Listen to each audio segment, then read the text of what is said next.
coming up here. Awards presentation that is a new part of our TERRA annual conference.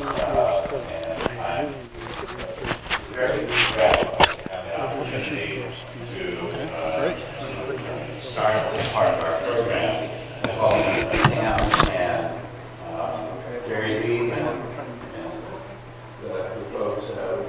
What we are doing this time, for the first time this year, is having a Lifetime Achievement Award that TERRA is giving to a member of our Tennessee community whose contributions have been recognized as extraordinarily valuable and durable. And people will have things to say about this. The award winner, our very first annual Lifetime Achievement in the Tennessee Employment and Labor Relations Community award winner is my friend Elbert Carter. And this is Elbert. I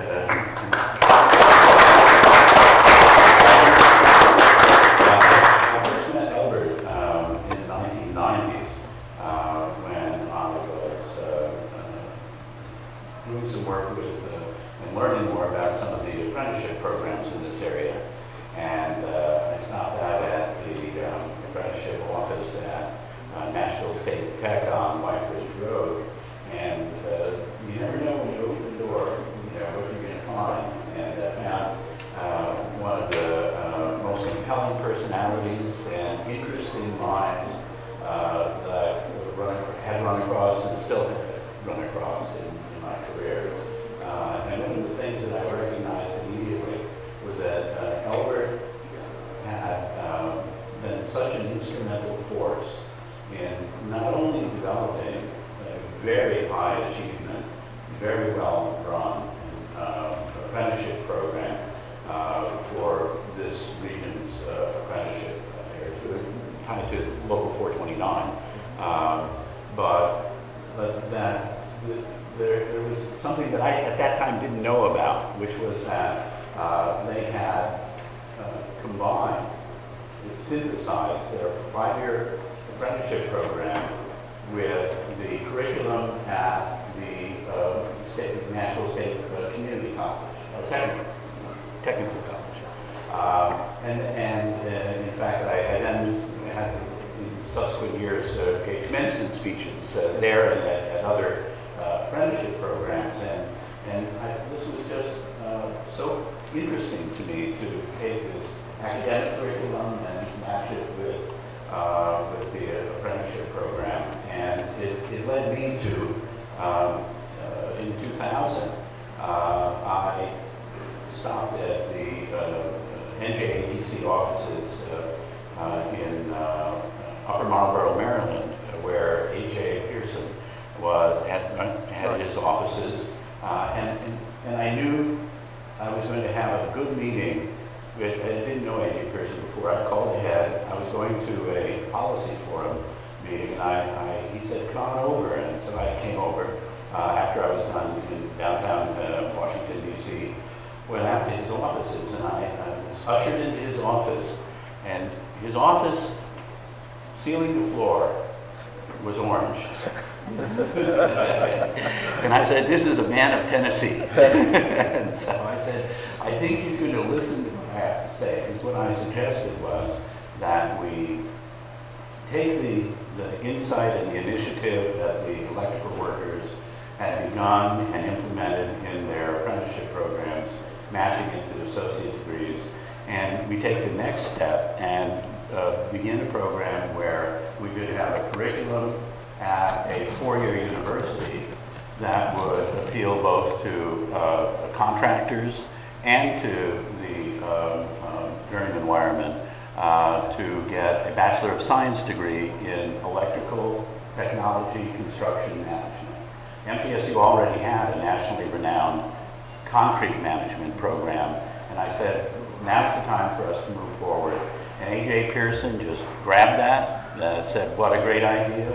And in 2003, we went through the curriculum and got it approved by the Tennessee Board of Regents, and In the last 8 or 9 years, we've had any number of people go through MTSU who have been tied to the IBEW, the NECA, National Electrical Contractors Association, and MTSU's Electrical Technology Construction Management Program.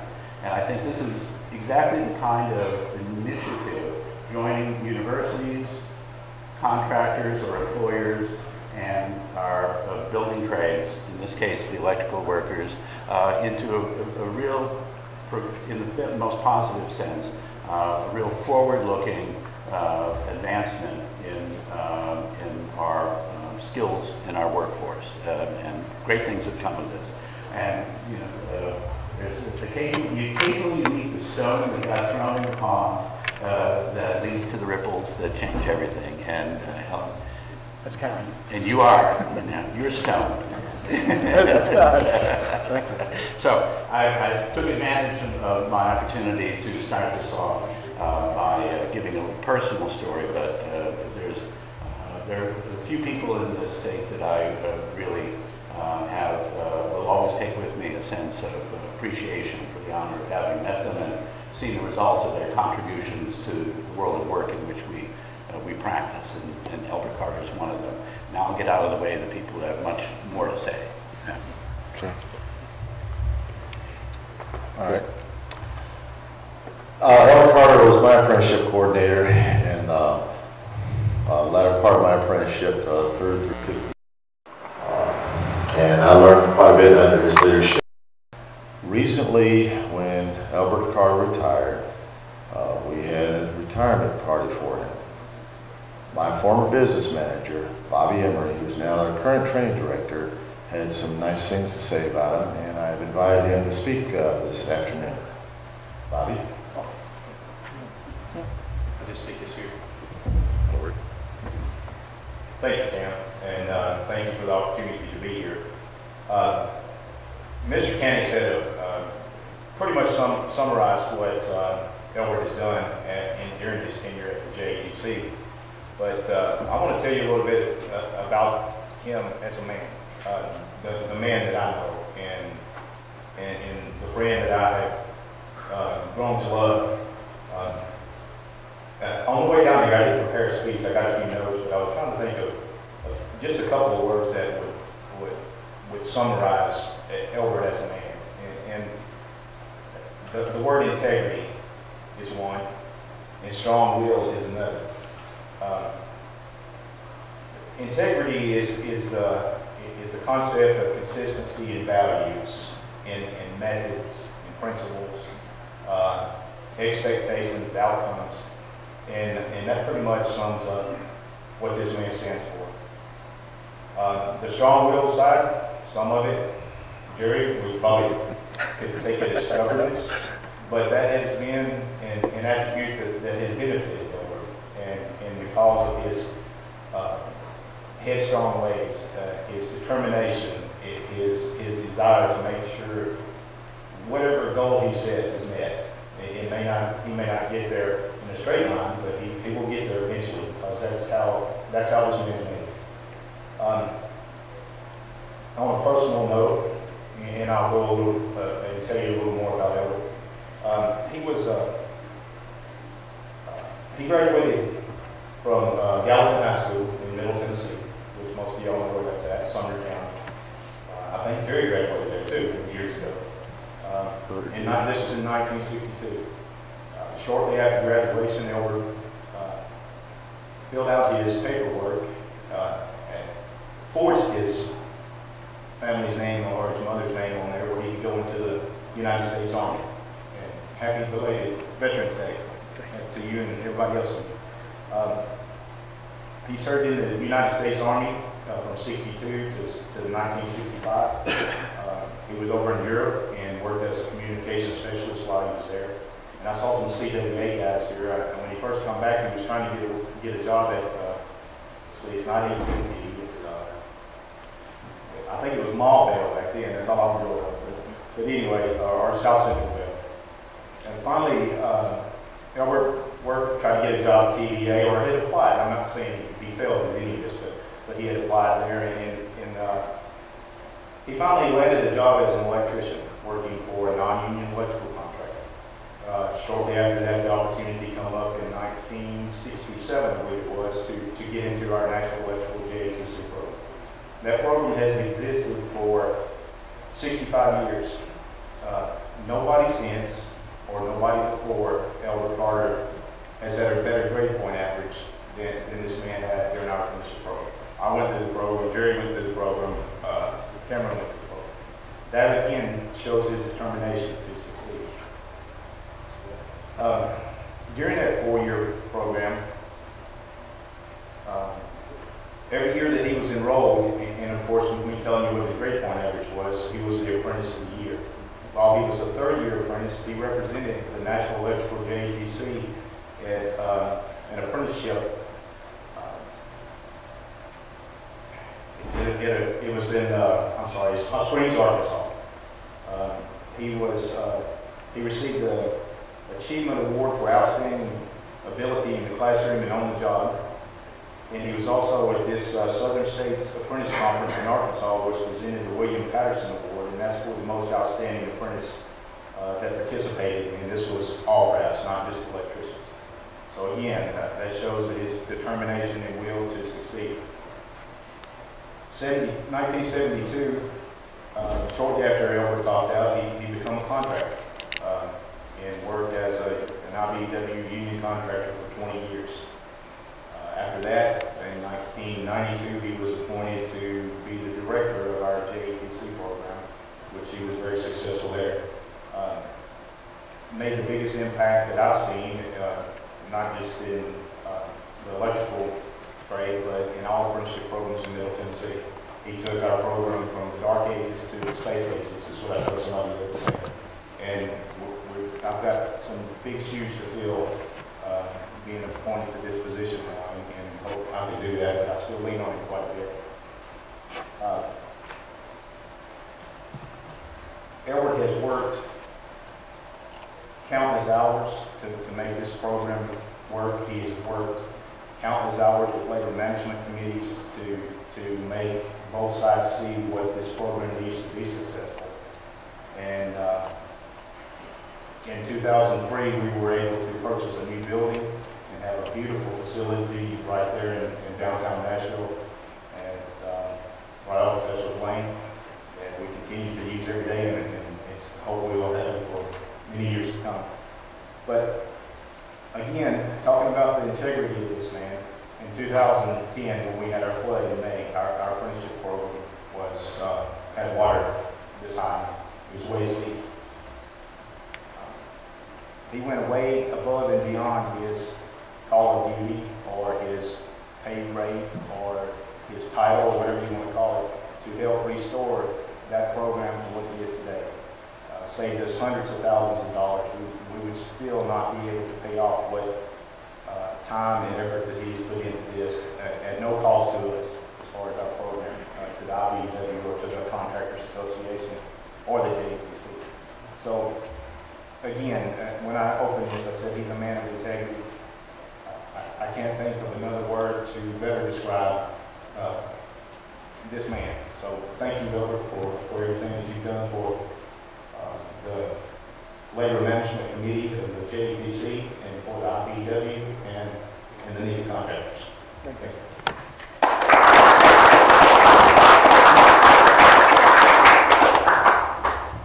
I just want to take a minute. I've known Elbert since 1967 when we carpooled together. I think it was on his first job. And I remember Elbert as a young man that pretty slim, and it was in the wintertime and he wore these coveralls.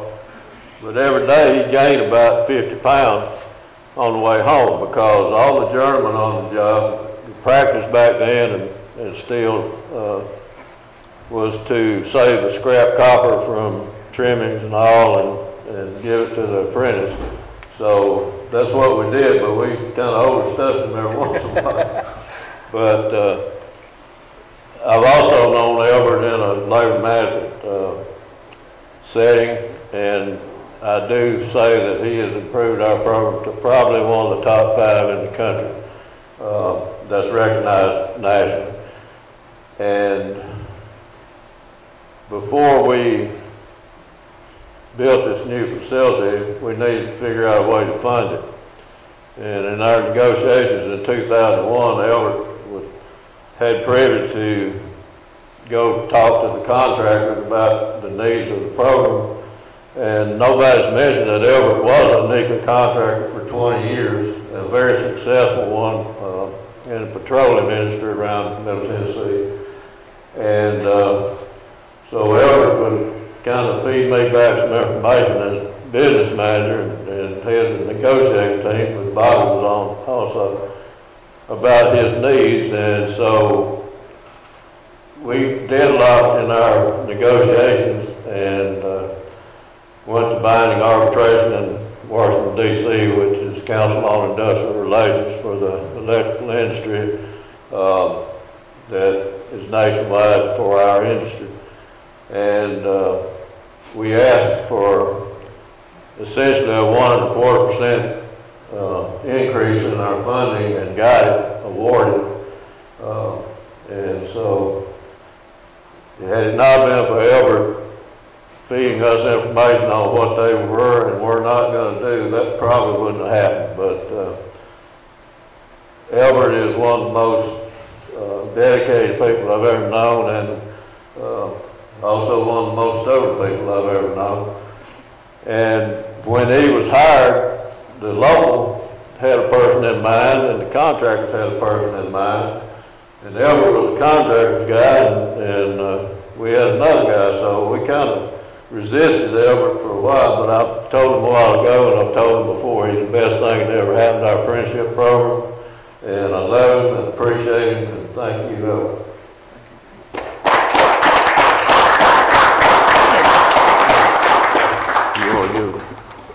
You gonna read it?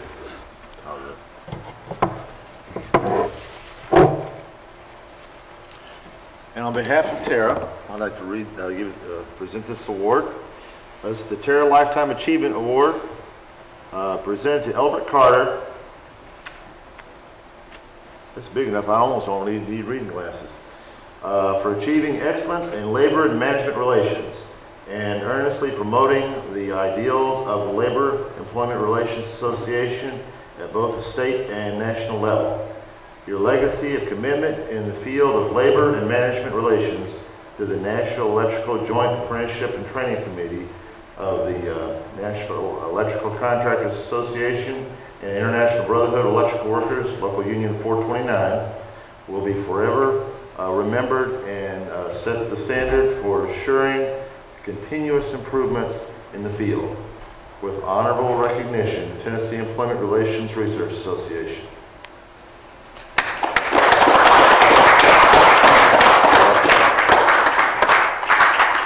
And Kim, did you have something to say about the award, how it was funded? Oh, okay. Can we recognize the students here? Yes. To my left, Nashville University's STEM chapter, they actually pulled on a barbecue to raise some money to fund events like this, and they have co-sponsored this award tonight to purchase the award. Congratulations. I'd like to say something if I could. You may. Absolutely.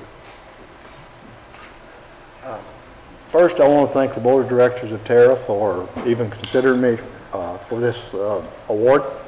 I want to thank the IBEW, the labor organization, the contractors in the Nashville area for giving me the opportunity to be a part of something bigger than I was for 47 years. An industry needs leaders. I happened to be put in an opportunity where I had to lead.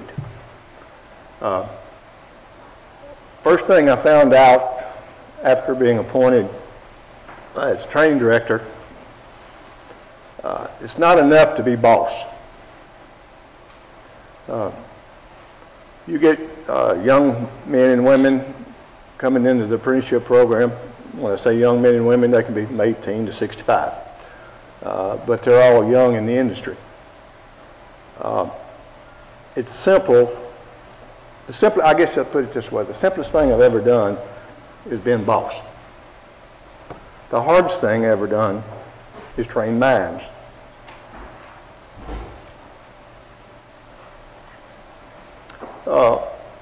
One day you'll be a father to one of the kids.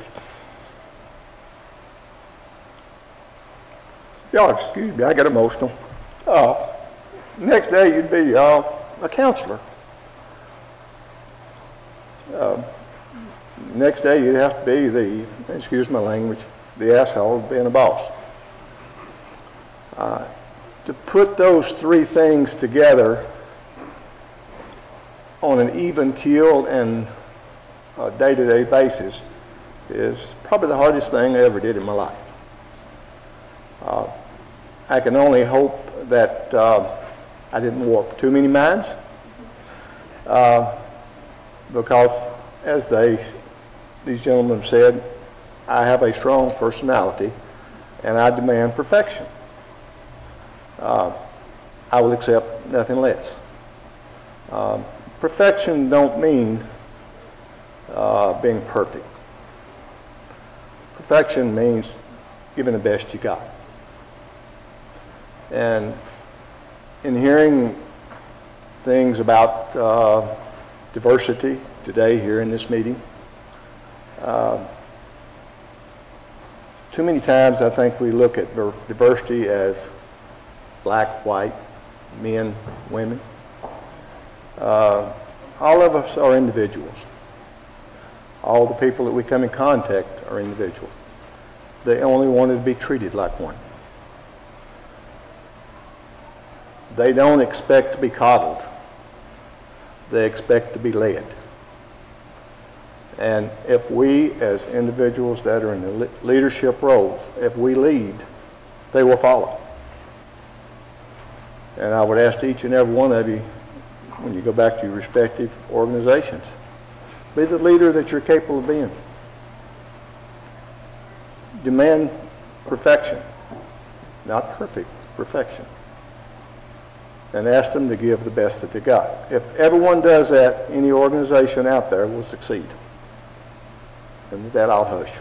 Thank you for the award. It's been an honor.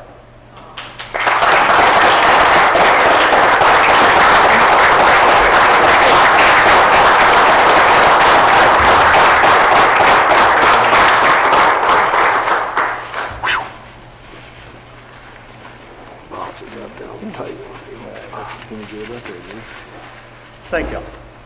Well, thank you all. We'll be having dinner at 6 p.m.